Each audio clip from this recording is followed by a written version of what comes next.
ನಿನ್ನೆ ರಾತ್ರಿನೇ ಏನು ಹೇಳಬೇಕು ನಾನೆಲ್ಲ ಹೇಳಿದ್ದೀನಿ. ಏನಾದ್ರು ಇದ್ದರೆ ಖಂಡಿತ ನಿಮ್ಮನ್ನ ಕರಿತೀನಿ.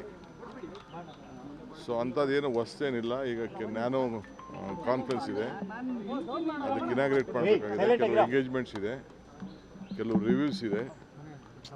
ಎಲ್ಲ ಮಂತ್ರಿಗಳಿಗೆ ನಾನು ಕೂಡಲೇ ನಾಳೆಯಿಂದನೇ ಎಲ್ಲ ಬರ ಪರಿಹಾರಕ್ಕೆ, ಬರ, ಅತಿವೃಷ್ಟಿ, ಅನಾವೃಷ್ಟಿ ಇವಕ್ಕೆಲ್ಲ ಭೇಟಿ ಮಾಡಬೇಕು ಅಂತ ಹೇಳಿದ್ದೀನಿ. ಟೈಮ್ ವೇಸ್ಟ್ ಮಾಡಿಬಿಡಿ ಅಂತ. ಸೊ ನಾಳೆಯಿಂದನೇ ಎಲ್ಲ ಜಿಲ್ಲೆಗಳಿಗೆ ಹೋಗಬೇಕು ಅಂತ, ಎಲ್ಲ ಆಫೀಸರ್ಸ್ಗೂ ಎಲ್ಲ ಸೈಟ್ ವಿಸಿಟ್ಗೆ ಏರ್ಪಾಡು ಮಾಡಬೇಕು ಅಂತ ಇನ್ಸ್ಟ್ರಕ್ಷನ್ ಕೊಟ್ಟಿದ್ದೀನಿ. ಸೊ ಆ ಕೆಲಸದಲ್ಲಿ ಎಲ್ಲರೂ ಕೂಡ ತೊಡಗ್ತಾರೆ, ಎಲ್ಲ ಜಿಲ್ಲೆಗೆ ಹೋಗಬೇಕು ಅಂತ. ಸಾಮೂಹಿಕ ರಾಜೀನಾಮೆ ಕೊಡ್ಲಿಕ್ಕೆಲ್ಲ ಮುಂದಾಗಿದ್ದಾರೆ ಸರ್. ಯಾರು ನೋಡಿ, ರಾಜೀನಾಮೆ ಕೊಡೋರು ಇವೆಲ್ಲ ರಾಜಕೀಯದಲ್ಲಿ ನಡೀತಾ ಇರೋದು. ರಾಜೀನಾಮೆ ಕೊಡೋರ ಬಗ್ಗೆ ಯಾರು ತಡೆಯೋಕ್ಕಾಗಲ್ಲ. ಪಾರ್ಟಿ ಬೇಕು, ಅವ್ರಿಗೂ ಭವಿಷ್ಯ ಬೇಕು ಅಂತಂದರೆ ಪಕ್ಷ ಇದ್ದರೆ ಇದು.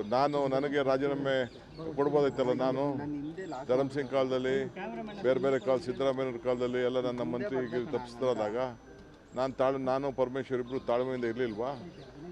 ನಿನ್ನೆ ಯಾರು ಹೇಳಿಲ್ವಾ? ನಾನು ವೀರೇಂದ್ರ ಪಾಟೀಲ್ ಕಾಲದಲ್ಲಿ ಬಂಗಾರಪ್ಪನವ್ರಿಗೆ ಕೊಟ್ಟಿರಲಿಲ್ಲ, ಖರ್ಗೆ ಸಾಹೇಬ್ರಿಗೆ ಕೊಟ್ಟಿರಲಿಲ್ಲ, ಧರ್ಮಸಿಂಗ್ಗೆ ಕೊಟ್ಟಿರಲಿಲ್ಲ. ಅವರೆಲ್ಲ ಚೀಫ್ ಮಿನಿಸ್ಟರ್ಗಳಾಗಲಿಲ್ವಾ?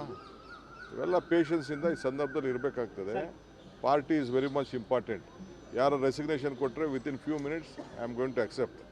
ನಾನು ಈಗಾಗಲೇ ಎಲ್ಲ ನಮ್ಮ ಬೋರ್ಡು, ಕಾರ್ಪೊರೇಷನ್ನು ರಿವ್ಯಾಂಪ್ ಮಾಡ್ತಾಯಿದ್ದೀನಿ. ಎಲ್ಲ ನಮ್ಮ ಆಗಲೇ ಟೈಮ್ ಆಯಿತು. ಎಲ್ಲರೂ 2 ವರ್ಷ ಅಂತ ಮುಂಚಿತವಾಗಿ ನಾವು ಹೇಳಿದ್ದು, ಮಂತ್ರಿಗಳಿಗೂ ಹೇಳಿದ್ದು ಅದನ್ನು ನಾವು ಮುಂಚಿತವಾಗಿ 2.5 ವರ್ಷ. ಈಗ ಎಲ್ಲರೂ ಕೂಡ ನಾನು ರೆಸಿಗ್ನೇಷನ್ ಸಬ್ಮಿಟ್ ಮಾಡಿ ಅಂತ ಅಂದ್ಬಿಟ್ಟು ಬೋರ್ಡು, ಕಾರ್ಪೊರೇಷನ್ಗೆ ಫಸ್ಟು ನಮ್ಮ ವರ್ಕರ್ಸ್ಗೆ ಹೇಳ್ತೀನಿ. ವರ್ಕರ್ಸ್ ಎಲ್ಲ ಫಸ್ಟು ಫಿಲಪ್ ಮಾಡ್ತೀನಿ, ಆಮೇಲೆ MLAsನ ಕರೆದು ಒಬ್ಬೊಬ್ಬರನ್ನೇ ಮಾತಾಡ್ತೀನಿ. ವೀಕ್ಷಕರೇ, ಇಂತಹ ಹೊಸ ನ್ಯೂಸ್ ಅಪ್ಡೇಟ್ಸ್ಗಳಿಗಾಗಿ ನಮ್ಮ ಸೆಂಚುರಿ ಟಿವಿ ಚಾನೆಲ್ ಅನ್ನು ಸಬ್ಸ್ಕ್ರೈಬ್ ಮಾಡಿಕೊಳ್ಳಿ. ನಿಮ್ಮ ಅನಿಸಿಕೆಗಳನ್ನು ಕಾಮೆಂಟ್ ಮಾಡಿ. ಹಾಗೆ ಈ ವಿಡಿಯೋ ಇಷ್ಟವಾದಲ್ಲಿ ಶೇರ್ ಮಾಡಿ. ಬದಲಾವಣೆ ಕಡೆ ನಮ್ಮ ನಡೆ.